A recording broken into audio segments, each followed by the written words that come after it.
All right, greetings women entrepreneurs. Thank you so much for joining us today for our Women's Entrepreneurship Open for Questions. My name is Hallie Schneier. I'm the Associate Director of Women's Outreach here in the White House Office of Public Engagement, joined today by Christine Koronides of the National Economic Council and Anna Harvey, Associate Administrator from the Office of Women's Business Ownership at the SBA. So a big thanks to Entrepreneur.com for partnering with us on today's event. And we've got quite a few questions, so we're going to go ahead and get started. Christine? Hi, I'm Christine. I work at the National Economic Council. I just wanted to take a minute to paint a broad picture of what we within the administration are focused on in terms of small business and particularly women's small business ownership.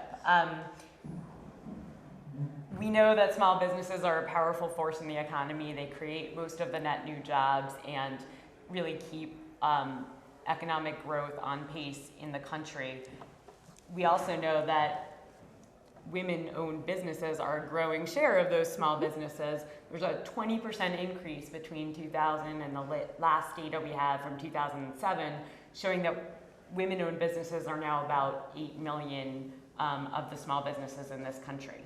So we know, as I'm sure you all do, that it's been tough times and access to credit is harder, and the services and support that small businesses, including and especially women-owned small businesses, need have increased in the current economic climate.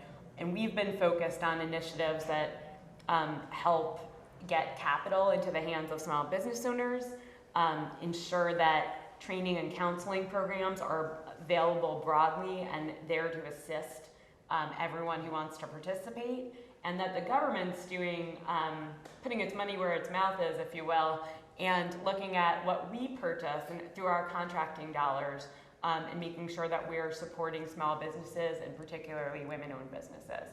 So I can go through tons of programs that we've gotten off the ground in the past few years that we've strengthened and supported. But I'll take those as answers to questions, I think, and pass it over to Anna. Thank you. Thank you very much. Thank you so much for joining us today, taking an hour of your time. I know that owning a business takes most of your waking hours, so we really appreciate you joining us today. Just like Hallie mentioned, I'm the Assistant Administrator for the Office of Women Business Ownership, which actually makes me your biggest advocate within SBA, and not only SBA, but the federal government. So. Very, very happy to be here. I'm honored to be leading the charge for Women Business Owner, as I was one of you, and probably go back to that when I finished my tenure here. So not long ago, about a decade ago, I started my own business, and I grew it from my house, and I was successful at hiring, but it wasn't really as easy. So right now, being inside the SBA, I feel very privileged to actually advise and guide SBA as what works for women and what needs to be done for women. So I'm looking forward to your questions, and whenever we're ready, we can start. Terrific. Okay, great. So I think folks know we've gotten questions in through Twitter, through Facebook, and some on our web form. So we're going to go with some of the questions coming in live, as well as some of the questions that we received before. So one of the questions we got from Twitter, actually, is from @LibbyLab, who's asking, I've got a phenomenal idea for a business, but no money or access to capital. What can I do to push forward? Christine, do you have thoughts on that?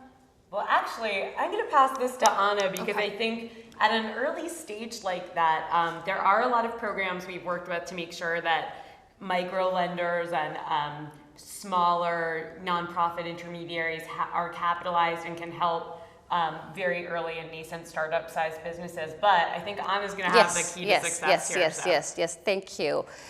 Libby doesn't say where you are located, but I just want to tell you about an incredible resource for women that the SBA has to offer, and that is the Women Business Centers. I have 110 Women Business Centers, and I said I have because I'm the director of those centers. They are like my pride and joy to actually know that last year the Women Business Centers trained and or counseled about 160,000 mainly women in the country, because men, of course, are always welcome to come into our doors.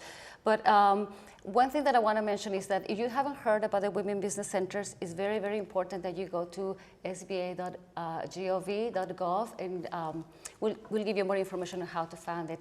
But if you actually have a great idea, but you don't know what to do next, the first thing you need to do is get a counselor or a mentor or a trainer that actually tells you how to actually implement that idea.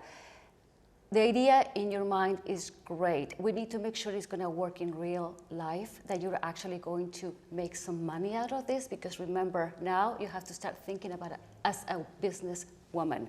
You're here to make money and maybe reinvest in your community, but you need to make sure that that idea is firmly put down on a piece of paper, and the Women Business Centers could actually help you do that. Other resources that we have at the Small Business Administration are the Small Business Development Centers and also the SCORE counselors. All together is about, 13,000 SCORE counselors, 900 Small Business Development Centers, and 110 Women Business Centers. So you're not far from help. So before you actually get your idea into practice, you need to sit down with a counselor to make sure that idea makes perfect sense. Because I know it makes sense in your head, we just want to make sure it makes sense in real life. I just want to add one thing. As I think that's a really important point, and as I've kind of talked to a bunch of people, some people have their plans developed and they're good, sound plans. Going to see that counselor can still help you if you have a solid plan. Those folks on the ground have relationships with lenders, with investors, and sometimes I think, as we've seen throughout the past few years, you don't know whether to go to a bank or a CDFI or a nonprofit lender in your community, and those folks at the Women's Business Centers, at the Small Business Development Centers, can really help match up your specific case with a lender or a financer that specializes in cases like yours. So even if you have a solid business plan, still a good place to go, good connections to leverage. Wonderful. Okay, great. And another question that's come in via Twitter, and I'm not sure who wants to take this one, is from @OwlNational, asking, are there any community programs, training, programs like that specifically target unemployed women age 40 and over, and could one or both of you speak a little bit about that? Want to talk about labor? Well, I know that it's a growing segment of the population with issues, especially been harder hit by recent unemployment than other segments. We do have a number of Department of Labor one-stop shops, and those shops kind of, in addition to traditional work around matching up unemployed workers with opportunities, some have some really good programs around self-employment and business ownership skills. There has been a lot of federal dollars pumped into training and workforce development programs throughout the country in the past few years. So I would start with some of those Department of Labor training programs, but there are other opportunities that Anna can talk about as well. Right. So that's one thing if you want to acquire new skills. But if you want to start a business, then you come to the SBA. Again, I'm sorry, I'm going to go back to the centers, but it is an incredible resource. So you might want to partner with somebody else to tap some new opportunities. You need new skills, or actually build a business that is the Women Business Centers or the other resources at the SBA could also help you. Actually, I just also want to mention that we have district offices around the country, about 68 of them, and that is a good place to come and just get the whole view of what SBA has to offer, because they're not going to be talking only about a business plan or about contracting to the federal government. They will give you the whole overview of what, the different avenues that you can explore to be successful. So I think there is plenty of resources. Hey, Anna, just in case there's folks watching or looking who don't know, what's the best way to find your closest district office if you haven't been in before? Right. So the easiest way is to actually go to sba.gov. In the main page, there is a button that says SBA Direct. If you enter your zip code right there, then you're going to see a whole entire list of every resource that is closest to you. So if you are geographically far away from a Women Business Center, there is always a district office or a SCORE chapter, or even other resources from the federal government that are closer to you geographically. So sba.gov, SBA Direct, and enter your zip code. Terrific. Okay. And Bernadette Rivero just asked a question on Facebook.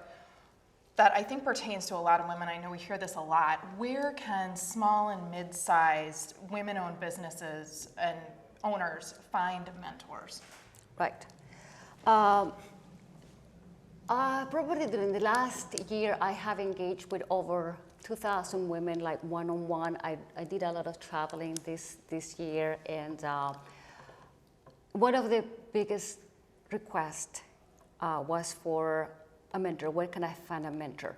Right now, we actually, the best resource for you is the SCORE counselors, who are actually executives that are given time, to smaller companies to actually guide them. So they serve more of a mentors and a counselor. So if you go to a SCORE mentor, that could be very, very helpful. Another thing is that we're actually starting to push to get more women into mentoring other women. That is something that we're just trying to stand up very, very quickly. It's one of the things that I really want to do this year, this coming 2012, to create this network of mentoring for women. We're working with other partners in terms of veterans, in terms of, maybe mentoring women through, by industry. If you're in construction, you want to be mentored by somebody who has experience in construction. So I'm working on all that, but actually SCORE might be your best bet right now. And again, that's one of the resource partners at the SBA. Yeah, and there's also, it depends on the sector, there's some other innovative programs, even at SBA, the Mentor Core program for That's right. Some That's high-tech industries, matching up energy executives That's with right. Other seasoned energy executives.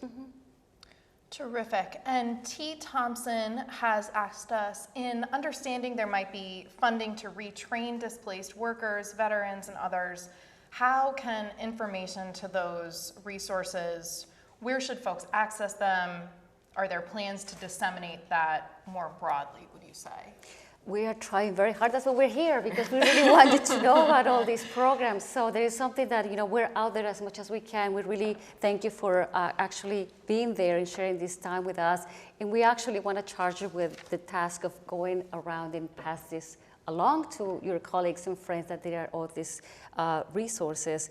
I just want to touch a little bit on help to women veterans, if I may. SBA has partnered with Syracuse University and has created, together have created what we call the VWISE program. And it's Veteran Women Igniting the Spirit of Entrepreneurship. I think that's what it is. That's what it is. So it is very, very helpful for veterans, women veterans that want to start their own business. It starts with a 15-day online course in which you actually get acquainted with what it takes to run a business. After that, then you have a 3-day intensive course in one of the locations, and I think there is one coming up in March. And after that, you have a whole year of support as you grow your business. So that is particular to veterans, and we're very thankful for the partnership with Syracuse University for this. I think at the SBA, you can actually get more information on the VWISE program. And I don't know if you want to add anything else.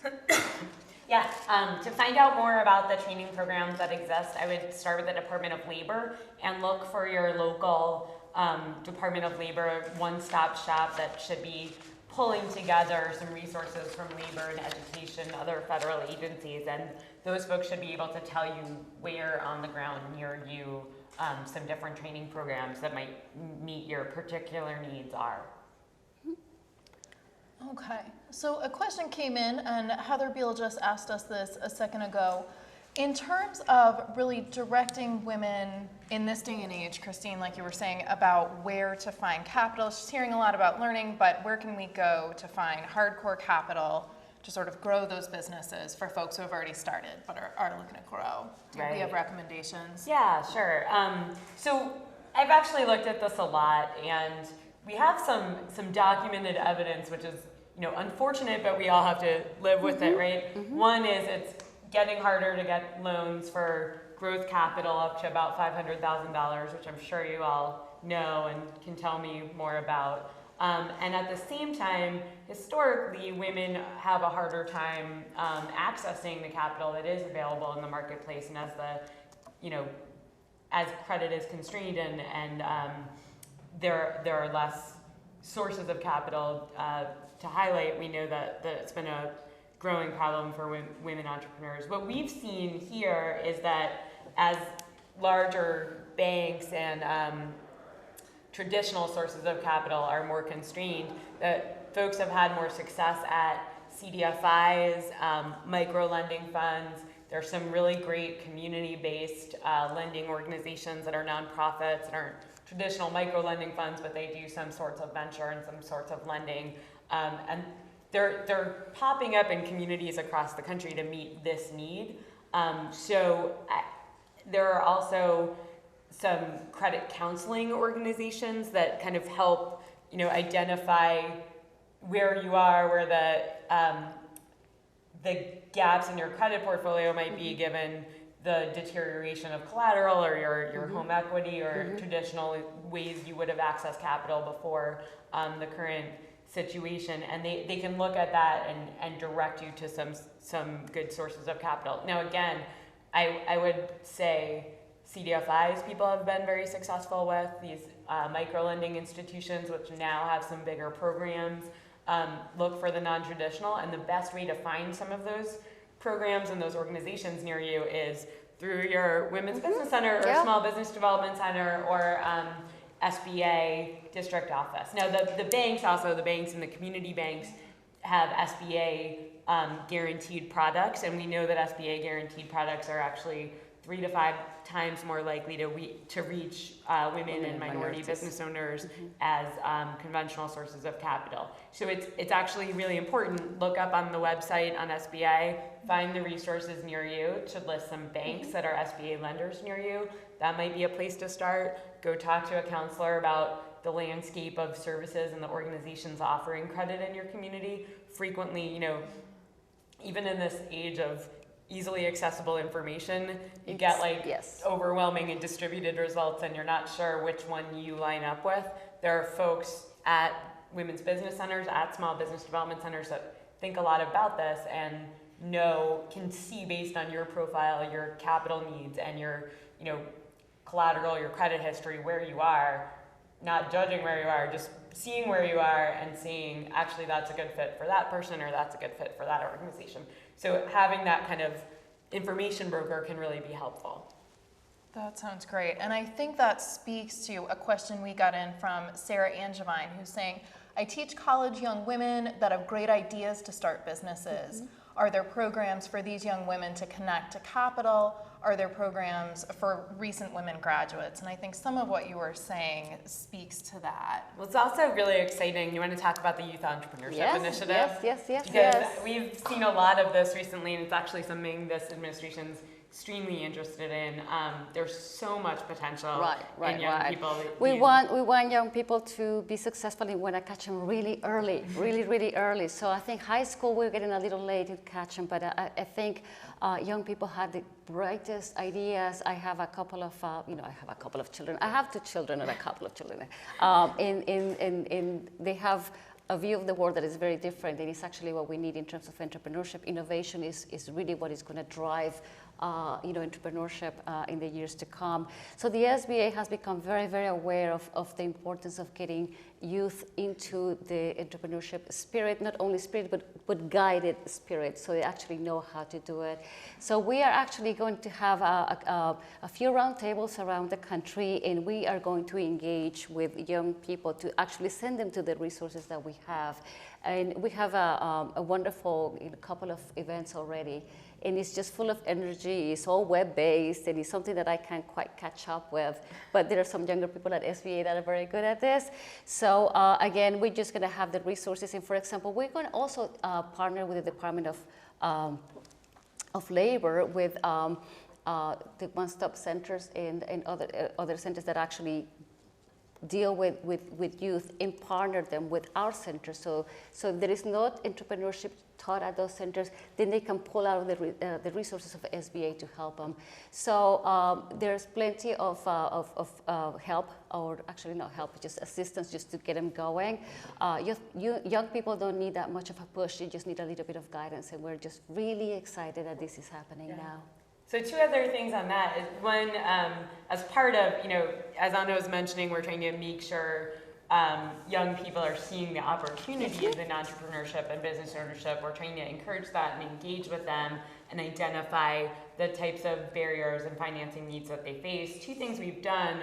One, the recent changes we announced in student loan income-based repayment are actually huge for young entrepreneurs.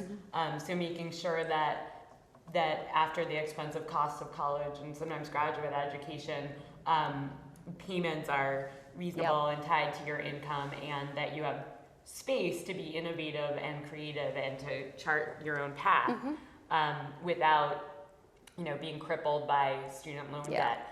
At the same time, we're also looking at partnering with, there are some great private sector initiatives. I shouldn't say that we're partnering yet, but as we engage, some of the ideas are, if you look for a lot of youth entrepreneurship gets their break, their financial start with business plan competitions from universities and colleges. Sometimes communities have these competitions. So it's a quick Google search on like business plan competition might give you more information than I have at my fingertips, but it's a good place to start.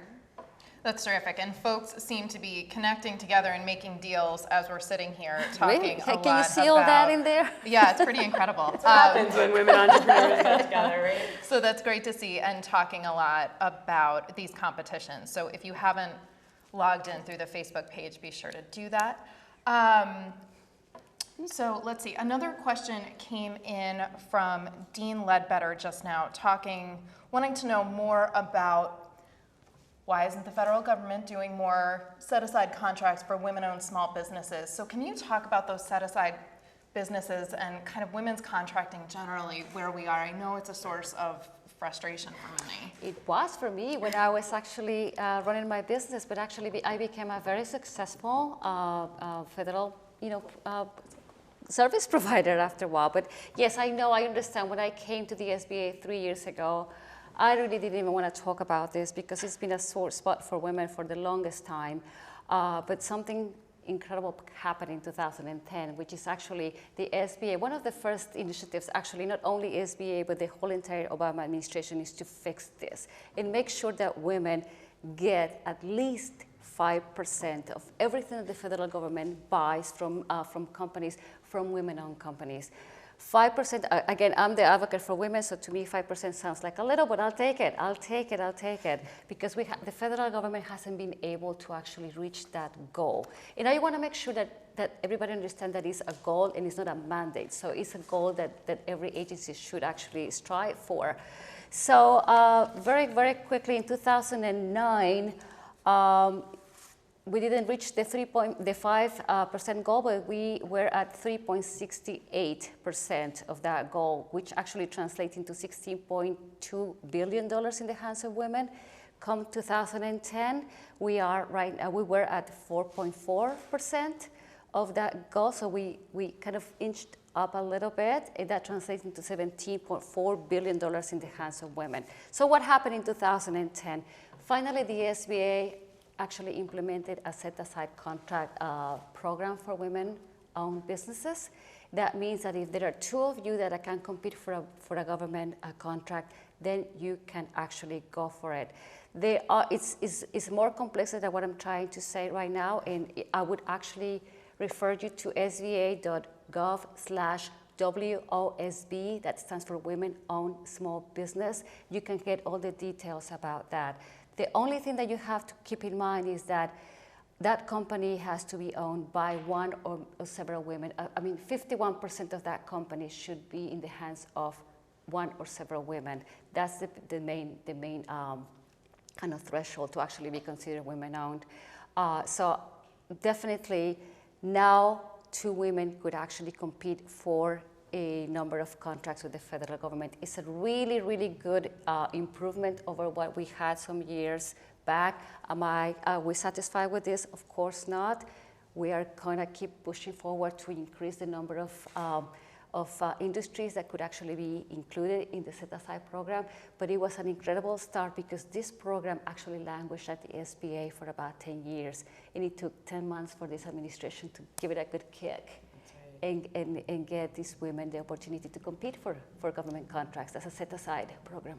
Right, and that's one of the tools that's really important, and I just want to emphasize that across the government, one of the White House-led initiatives has been to really hold the agencies accountable for meeting the government-wide 23% goal for small businesses. So the government spends about $400 billion a year buying things, and we try to, in 2010, we had about 100 billion of that go to small businesses. We almost reached the 23% goal, 22.7. So we have sub-goals for service-disabled veteran businesses, women-owned businesses, 8A and hubs-owned businesses. And what we've done at the White House level is bring all the heads of procurement from different agencies together and really focus on plans and best practices for how to meet those goals. So we've increased performance standards, so procurement officers are held directly accountable for meeting those goals in their kind of HR performance plans. Some agencies have implemented that. We've worked, to help establish partnerships through the SBA and through kind of the databases we have about existing service-disabled veteran 8A owned businesses, and making sure that larger agencies that procure a lot of bundled services are able to reach down to smaller businesses. And we've been keeping up the drumbeat to hold them accountable and to make sure that we're all focused on meeting that goal. It's been a big priority here. And it's really important that, my job is actually to communicate to women that this rule is out there, but there is also somebody else at the SBA making sure that every federal agency is trained on how to actually set aside contracts for women, because if that is not done, then we're not going to get anywhere. So there's a huge big push in getting federal agencies to see these are the benefits, this is how you do it. You have any questions, we train you again and again and again, so you can actually start setting aside these contracts. So I do get that question a lot when I travel. Is that we're training actually federal agencies. And it makes a difference. I mean, we've actually the past 3 years increased the amount and the percentage going to small businesses after years of that amount and that percentage declining. So these actions, while we have work to do, we want to increase the share going to small businesses and women. In particular, we're on the right path and we're keeping people together. Absolutely. So Rajna Heiser, I hope that answers your question, because you were asking about training for OSDBU. So I think that should hopefully take care of that. And I think we're probably ready to wrap. So Elizabeth Thompson asked a question that will help us conclude that. And I think, Anna, you've mentioned it, but do we have other web-based resources that we'd recommend to women interested in starting a business, and I would just add to growing your business and taking it to that next level? I was just waiting for the opportunity to mention about the National Women Business Council. The National Women Business Council is actually an advisory body that actually advises the White House, Congress, and the SBA on how to actually improve the climate for women business owners. So right now, they're going to release a lot of data on access to capital, how women have been accessing capital. There's incredible statistics about how when a business starts with, well capitalized, how much it grows, and it's just very, very easy for me. I mean, I know this, but when I saw it on a piece of paper, it's like, oh my goodness, this is incredible. We need to make sure that women are aware of this. So I really would like you to go to nwbc.gov for National Women Business Council.gov. They're advocates. They're supposed to advise us, and actually they're not supposed to. They do advise us on things that would benefit women business owners. So that I would actually, a good visit to that site is great, really, really great. And you have any more? So recently the Jobs Council called for, in our meetings with small businesses across the country, we heard a lot of people say that it's very hard to find all the different government programs that exist across multiple agencies and multiple sectors, and that we needed a place where we aggregated that information. So a few months ago, the president called for his chief technology officer, his chief information officer, to bring together the agencies and pull together, one site where you could access all the information you needed if you were a business, from a very small business to a large business, someplace you could go and search in a customized way to find what you're looking for, but to make sure all those resources were in one place. So that site, which we're getting close to launching and announcing, I think there's some shell and some information up now, is going to be businessusa.gov. You can log on now. I think there's some test information there, and that will be built up actually really shortly. The president called for that to be built out within 90 days, almost 90 days ago. So we're getting close to a big launch of that. But that should be helpful. It should have kind of, everything the SBA has and some more on how to start your business, where to go, and what programs are available to help you. And also the partners that I work with, Women Impacting Public Policy, WIP is a great resource for women. Now with the National Association of Women Business Owners, if you just go to the web and then you look them up, remember today is just your beginning of your search, because you're going to find a lot of information, a lot of help. So we're just giving you a little taste of all the things that you could actually tap into in your, I know that you're running your business during the day and probably at night, maybe between 2 or 3 in the morning. You could do this, because I know we're all very, very busy. So do you have any more questions? Terrific. Well, I think one more. Terrific. All right. So we'll also post everything at whitehouse.gov/CWG for Council on Women and Girls. And as new information comes up through Christine's work and through Anna's work, we'll try to clearinghouse it at whitehouse.gov/CWG. So I think that'll do it for now, and we'll share more information as it comes out. Thank you. Thank you. Thank you.